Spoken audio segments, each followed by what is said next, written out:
رخ کریں گے خانے وال کا، جہاں سے رپورٹ کر رہے ہیں ہمارے نمائندے ساجد محمود ملک۔ وزیر اعظم محمد شہباز شریف کے ڈاہا ہاؤس خانے وال آمد۔ وزیر اعظم کا مسلم لیگ نون کے جنوبی پنجاب سے اہم رکن سینئر رہنما اور سابق صوبائی وزیر حاجی عرفان احمد خان کے انتقال پر گہرے رنج و غم کا اظہار۔ وزیر اعظم کے مرحوم کے ایصال ثواب کے لیے فاتح خانی اور لواحقین سے تعزیت کی۔ مرحوم حاجی عرفان احمد خان مسلم لیگ نون کے سرگرم کارکن اور ہمارے دیرینہ ساتھی تھے۔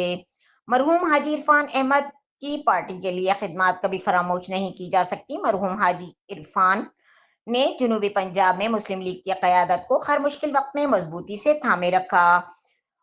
مرحوم کی عوام پارٹی کے لیے خدمات کو قدر کی نگاہ سے دیکھتی ہے۔ صوبائی پارلیمانی سیکرٹری رانا محمد سلیم حنیف صاحب، مرحوم حاجی عرفان احمد کی سیاسی اور سماجی خدمات کو عوام اور عوام کی خدمت کے مشن کو ہمیشہ یاد رکھا جائے گا۔ صوبائی پارلیمانی سیکرٹری رانا محمد سلیم حنیف، وفاقی وزیر اطلاعات و نشریات عطا اللہ تارڑ، وزیر مملکت عبد الرحمان کانجو، معاون خصوصی طلحہ برقی اور اسپیکر پنجاب اسمبلی ملک احمد خان بھی وزیر اعظم کے ہمراہ تھے۔